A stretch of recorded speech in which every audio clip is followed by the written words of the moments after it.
broken the law. 4,000 of them could freeze to death this winter. You're parading yourself getting £25,000 worth of freebies when you've got a mansion in Islington, you've got a free house now at number 10, your wife earns this, you earn that, you've got a big pension from being Director of Public Prosecutions. The truth that Nigel Farage spoke about could have disastrous consequences for the future of the UK. He spoke openly about migration policy and what Keir Starmer is doing on the sly. Farage stressed that Starmer prioritizes the interests of migrants more than ours. He also revealed shocking details about the internal affairs of the Labour Party, which could lead to the resignation of the government. We're starting to watch. I understand entirely how pensioners phone and text this show, your show as well, and they say things like, I've never broken the law, I've never asked for Jack, I brought my kids up, I've done everything correctly and I've paid my taxes, and I see prisoners being released, being put in 4-star hotels. I see illegal migrants who, by the way, might have escaped a war-torn country, but they ain't got their wife and kids with them. They're in a hotel as well, and suddenly me, a good old British voter, a good old person who hasn't broken the law, feels like a 5th-class citizen. It's not good enough. There is an acute shortage of funds in nursing homes which affects the quality of nutrition and manicare for pensioners. At the same time, the government allocates millions for comfortable accommodation of migrants in hotels. I would understand if these hotels were of low quality, but these hotels are excellent. Not everyone could afford to stay in such hotels. The elderly have to make do with scant food, and wheelchair users are put out on the street. Even 90-year-olds are denied accommodation in nursing homes. This is happening at a time when the government is generously funding migrants to stay in good hotels. Protests against such injustice are becoming more frequent. Migration policy has clearly failed, and it needs to be changed urgently. One that can be carried out. You see, words can be empty, can't they? And Rwanda was empty because, don't forget, there was an aeroplane on the tarmac about to take the first batch to Rwanda when at 10 p.m. one obscure, unnamed, so-called judge, probably, likely, someone not even legally trained, if you can believe it, from the European Court of Human Rights said, oh, no, you can't go doing things like that. And guess what? They all got off the plane and nobody was sent to Rwanda against their will. So you have to be able to make threats, but carry them out. I almost fainted when I found out that our government actually supports crime among migrants. They refused to deport a dangerous criminal from Iran, fearing his execution at home. After serving his time in prison, they were going to deport him for obvious reasons, but he appealed, arguing that in Iran he could be executed for the crime for which he was convicted here. Now, illegal migrants have learned that they can commit a crime in our country, serve a little time in prison if they can catch them, and they can continue to enjoy life in our country. It was Starmer who refused to deport migrants because he considered it inhumane. It is not for him to judge humanity. The first flight from London was cancelled at the last moment due to lawsuits filed by migrant lawyers. Migrants avoid deportation by simply changing hotels, and they can't be caught because the police have a shortage of workers. This is a tragic, vicious circle. 4,000 of them could freeze to death this winter. You're parading yourself getting £25,000 worth of freebies when you've got a mansion in Islington, you've got a free house now at number 10, your wife earns this, you earn that, you've got a big pension from being Director of Public Prosecutions.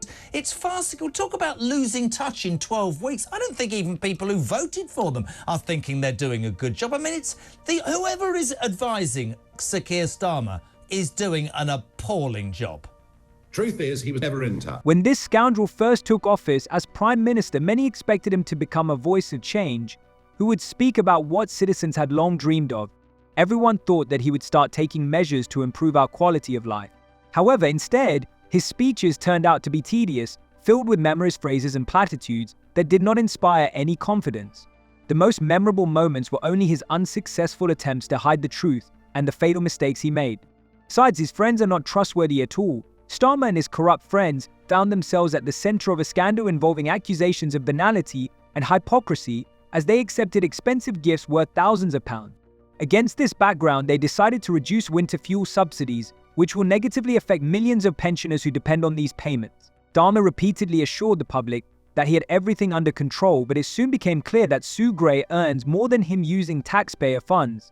When he announced the brutal rejection of winter fuel payments, he tried to convince us that life would be better under Labour. This statement looks extremely naive and stupid. His actions and words only cause discontent and distrust, which calls into question his adequacy and the presence of intelligence. Truth is, he wasn't voted for on a wave of optimism. Truth is, the election was an anti-Tory vote because they frankly betrayed their own voters. Yeah. This is a loveless government. 1/3 of the vote, 2/3 of the seats.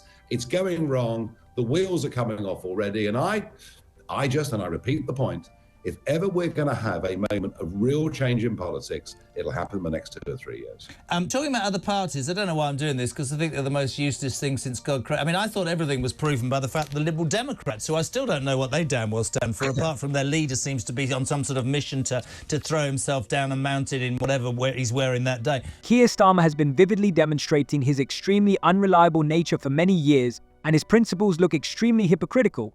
He does not hesitate to distort the facts, showing absolute callousness to people. His catastrophically low approval ratings are fully justified given his disregard for the public interest. In addition, his hypercritical statements only emphasize his greed and indifference to the awareness of the real problems we face. His constant attempts to manipulate public opinion and ignore important issues only exacerbate the situation, making him one of the most unpopular politicians in the country. That young males who, by the way, throw their iPhones and their passports into the channel, and I filmed this myself being out there on a small boat. They chuck them into the sea at the 12-mile line. Do you know they're given a new iPhone as soon as they get to Dover? God. No, I'm not making this up, I promise you. Everything's free. They get 40 quid a week fag money. I mean, the whole thing's unbelievable. So it's about fairness. So migrants do not hesitate to throw their phones into the water while we do not have the means to buy the most necessary things. They know perfectly well that they will receive new ones absolutely for free. Our government is profiting from people's suffering. Its immigrants enjoy privileges that are not available to ordinary citizens. This is very stupid. So why are legal migrants so much more important to the country than we are? The government, as a rule, prefers to blame the people for the events taking place, while ignoring the crimes of migrants and its own mistakes, which only exacerbates this situation. The irresponsibility of the authorities and their inability to solve real problems leads to disaster. So we feel abandoned to our fate. Donald J. Trump, second assassination attempt over the weekend at the golf course, AK-47, the FBI reporting on that. Have you managed to speak to Donald? Have you had any conversations with him, Nigel? Yes, I have. I don't bombard him with phone calls. He's a very busy man. But I did ring him. On Monday evening just to say, hey, mate, I'm really sorry. This is awful. How are you bearing up? He put a brave face on it and, made a joke of it about the putty to hold on the fifth and all that sort of thing. Was very interested in the restrictions on free speech that are happening in the UK. So authorities are completely destroying our freedom of speech. There are a number of dangerous topics on which alternative opinions are not allowed. For such issues include racial diversity, gender identity choices and wars. There is a serious threat to freedom of speech in Britain. Discussion of such topics is prohibited in universities, although topics exist precisely to expand the horizons of knowledge and stimulate discussions, not to hinder them. Even science is not immune to this pressure. Scientific research is prohibited if its conclusions and results are inconvenient for the authorities, for their books are censored or not published at all. After the tragic events due to threats and complaints, many events at universities were cancelled at which it was planned to discuss the conflict between Israel and Hamas. The government is afraid that discussing sensitive issues may offend or offend someone. I believe that one should not be afraid to talk about important topics just because of possible negative reactions.